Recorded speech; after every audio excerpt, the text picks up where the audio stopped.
Dear student, अस्सलाम वालेकुम। आज जो हमारा लेक्चर है वो हमने क्लेमाइडोमोनास को ही आगे लेके चलना है और हमने डिस्कस करना है कि क्लेमाइडोमोनास के अंदर रिप्रोडक्शन कैसे होती है। पहली चीज हम बात करते हैं रिप्रोडक्शन की, तो रिप्रोडक्शन का मतलब ही क्या होता है। री का मतलब होता है अगेन, प्रोडक्शन का मतलब होता है पैदा करना, यानी कि एक ऐसा प्रोसेस जिसमें जानदार अपनी ही किस्म के जानदारों को पैदा कर दे, तो हम लोग उसे कहते हैं कि ये क्या है, ये रिप्रोडक्शन है। अब रिप्रोडक्शन दो किस्म का होता है। पहला होता है एसेक्सुअल। एसेक्सुअल रिप्रोडक्शन वो रिप्रोडक्शन होती है जिसमें क्या होता है, जिसमें नो फ्यूजन ऑफ गैमेट्स, जिसमें गैमेट्स का मिलाप नहीं होता, ठीक है ना। नो मियोसिस, जिसमें किसी किस्म की कोई मियोसिस या रिडक्शन फेज नहीं होती, जिसमें मियोसिस ना हो, फ्यूजन ऑफ गैमेट्स ना हो, दो अपोजिट सेक्स वाले इंडिविजुअल इन्वॉल्व ना हो, तो हम लोग उसे कहते हैं कि ये एसेक्सुअल रिप्रोडक्शन है। इसमें जो क्लेमाइडोमोनास है, जिसे हम क्लोरोफाइटा से इसका ताल्लुक है, जिसे हम ग्रीन यूनिसेलुलर मोटाइल एल्गी कहते हैं, इसमें जो रिप्रोडक्शन है वो सेक्सुअल भी होती है और एसेक्सुअल भी होती है। अब हम डिस्कस करेंगे कि इसमें एसेक्सुअल रिप्रोडक्शन के कौन कौन से तरीके इन्वॉल्व होते हैं। जब इसमें एसेक्सुअल रिप्रोडक्शन की बात की जाती है तो इसमें एसेक्सुअल रिप्रोडक्शन जो है, पहली चीज वो होती है प्लानोस्पोर के जरिए। प्लानोस्पोर्स क्योंकि ये मोटाइल होते हैं, इनमें फ्लैजिला मौजूद होते हैं, बाई फ्लैजिलेट्स होते हैं मोस्टली, तो इसलिए हम इन्हें कहते हैं कि ये क्या है, ये ज़ूओस्पोर्स है। अब ये ज़ूओस्पोर कैसे बनते हैं, थोड़ा सा हम उसको देखते हैं। ये क्लेमाइडोमोनास मौजूद है, इस क्लेमाइडोमोनास के पास अपने फ्लैजिला मौजूद हैं। इन फ्लैजिला की मूवमेंट को कंट्रोल करने के लिए इसके पास क्या मौजूद है, इसके पास न्यूरो मोटर मौजूद है। अब ये न्यूरो मोटर वो होते हैं जो फ्लैजिला की मूवमेंट को कंट्रोल करते हैं। इसके साथ मौजूद होते हैं कंट्रैक्टाइल वैक्यूल, और इसमें मौजूद होता है कप शेप क्लोरोफिल मौजूद होता है, क्लोरोप्लास्ट इसमें कप शेप मौजूद होता है। अब पहला काम ये होता है कि जब इसने रिप्रोडक्शन करनी है एसेक्सुअल, तो दो काम होंगे। पहला काम ये होगा कि ये अपने फ्लैजिला जो इसके मौजूद हैं, ये फ्लैजिला को शेड ऑफ कर देगा या विड्रॉ कर लेगा। दूसरा, इसके अंदर ये जो न्यूरोमोटर हैं ये भी क्या हो जाएंगे, ये डिसअपियर हो जाएंगे। न्यूरोमोटर डिसअपियर हो गए, इसके अलावा फ्लैजिला इसने क्या किया, विड्रॉ कर दिए या इसने शेड ऑफ कर दिए। इसके अलावा ये जो कंट्रैक्टाइल वैक्यूल थे, वो कंट्रैक्टाइल वैक्यूल भी क्या होंगे, वो वैक्यूल भी इसमें से क्या हो जाएंगे, वो गायब हो जाएंगे। फिर उसके बाद क्या होगा, फिर उसके बाद होगा ये कि इसका जितना भी ये सारा का सारा क्लोरोफिल है या प्रोटोप्लाज्म है, ये सेंटर में गैदर हो जाएगा। सेंटर में गैदर होने के बाद पहली डिवीजन जो होगी वो वर्टिकल होगी। जब इसमें पहली डिवीजन वर्टिकल होगी तो उस वर्टिकल की वजह से इसका जो प्रोटोप्लाज्म है वो दो हिस्सों में डिवाइड हो जाएगा। जब वो दो हिस्सों में क्या होगा, डिवाइड हो जाएगा, तो फिर उसके बाद क्या होगा, उसके बाद दूसरी डिवीजन जो होगी वो हॉरिजॉन्टल होगी। अब दूसरी डिवीजन जो है इसमें क्या होगी, वो हॉरिजॉन्टल होगी। जब हॉरिजॉन्टल होगी तो ये क्या हो जाएंगे, ये चार किस्म के जो है वो सेल बन जाएंगे, जो चार सेल इसके अंदर आ जाएंगे, टेट्राड जिसे कहेंगे। फिर ये डिवीजन कंटिन्यू हो जाएगी, 4 से ये 8 हो जाएंगे, 8 से 16, 16 से 32 हो सकते हैं। जब इसकी क्या हो जाए, ग्रोथ पूरी हो जाएगी। अब क्योंकि मोस्ट ऑफ द क्लेमाइडोमोनास जो है वो हैप्लॉइड होते हैं, अगर तो ये हैप्लॉइड है तो फिर इनमें क्या होगी, तो माइटोसिस होगी। तो जैसे इसका सेल डिवाइड के सेल के अंदर प्रोटोप्लाज्म डिवाइड होगा तो उस तरह इसके न्यूक्लियर भी क्या होते जाएंगे, डिवाइड होते चले जाएंगे। तो हर न्यूक्लियर के गिर्द क्या होगा, क्लोरोप्लास्ट, और साथ जो है उसके गिर्द क्या होगा, उसके गिर्द जो है वो साइटोप्लाज्म वगैरह गैदर हो जाएगा। अब जैसे ही गैदर होगा तो एक क्लेमाइडोमोनास के अंदर बहुत सारे छोटे छोटे जो हैं वो क्लेमाइडोमोनास जो है वो बन जाएंगे। अब क्योंकि सेल वॉल जो है बेसिकली क्या है, ये एक्सक्रीशन है प्रोटोप्लाज्म की, तो ये जो अपने गिर्द क्या बनाएंगे, सेल वॉल बना लेंगे। फिर ये क्या होगा, फिर ये रप्चर होगा। जब ये रप्चर होगा तो इसमें से बहुत सारे क्लेमाइडोमोनास जो है वो बाहर निकलेंगे, जो अपने फ्लैजिला को क्या करेंगे, डेवलप करेंगे, और फ्लैजिला को डेवलप करने की वजह से ये मूव करते फिरेंगे। तो हम कहेंगे क्योंकि ये फ्लैजिला इसमें मौजूद है तो ये क्या है, ये ज़ूओस्पोर है। तो ज़ूओस्पोर या इसे कहते हैं कौन से, प्लानोस्पोर के जरिए इसमें रिप्रोडक्शन होती है। अब दूसरा तरीका जो इसमें रिप्रोडक्शन का मौजूद है, एसेक्सुअल रिप्रोडक्शन का, वो भी इसी से रिलेटेड है। सिर्फ फर्क इतना है कि उसमें किसी किस्म का कोई जो है फ्लैजिला नहीं बनता, इसलिए हम उसे कहते हैं एप्लानोस्पोर। कि ये क्या होते हैं, ये ज़ूओस्पोर की जगह एप्लानोस्पोर होते हैं। ये नॉन मोटाइल किस्म के क्या होते हैं, ये स्ट्रक्चर जो हैं ये मौजूद होते हैं। अब ये कब होगा, जब स्लाइटली अनफेवरेबल कंडीशन है। जब क्लेमाइडोमोनास को फेस करना पड़ता है, किस तरह अनफेवरेबल कंडीशन को फेस करना पड़ता है, तो उस अनफेवरेबल कंडीशन से बचने के लिए ये क्या करेगा, ये अपना सारा प्रोटोप्लाज्म सेंटर में क्या करेगा, कंसंट्रेट कर लेगा।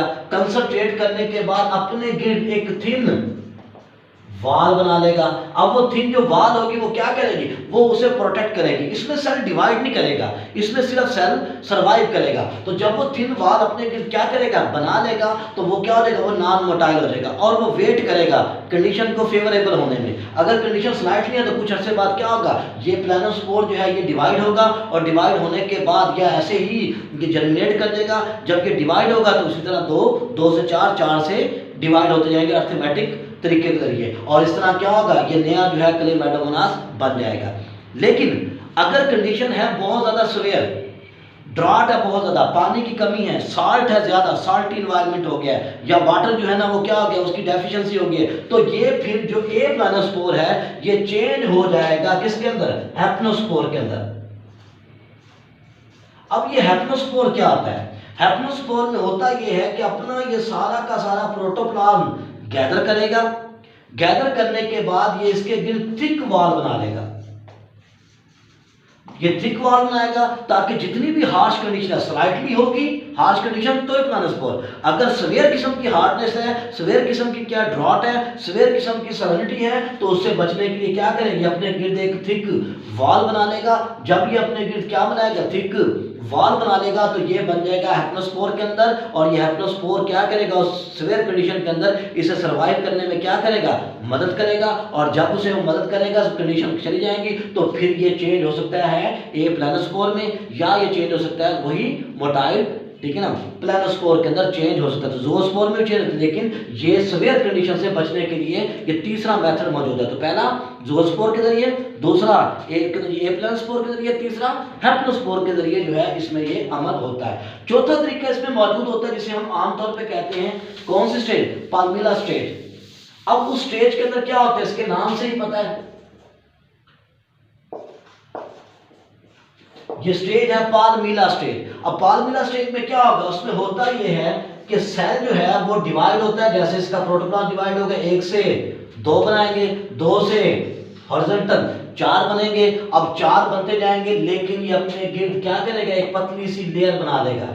ये अपने गिर्द एक पतली सी म्यूसिलेजिनस की लेयर बना लेगा।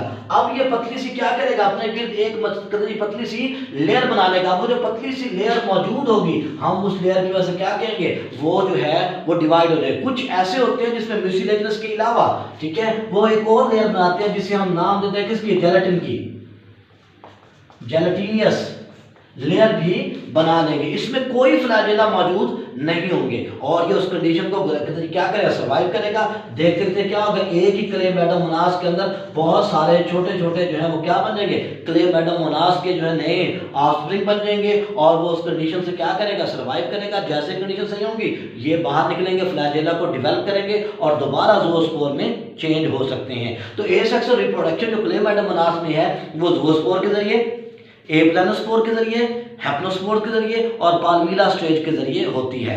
लेकिन जब हम बात करते हैं इसकी सेक्सुअल रिप्रोडक्शन की, तो मैंने जैसे बताया आपको कि मोस्ट ऑफ द क्लेमाइडोमोनास जो है वो क्या होते हैं, मोस्ट ऑफ द क्लेमाइडोमोनास जो है हैप्लॉइड होते हैं, सिवाय चल के। अब इसीलिए क्या होता है, इसलिए होता यह है कि इसमें सेक्सुअल रिप्रोडक्शन के लिए, क्योंकि यूनिसेलुलर है, तो पूरे का पूरा एलजी जो है, पूरे का पूरा क्लेमाइडोमोनास जो है वो क्या करता है, सेक्स ऑर्गन के तौर पर काम करता है। हम इस सेक्स ऑर्गन को फिर इकट्ठा कहते हैं गैमेटेंजिया।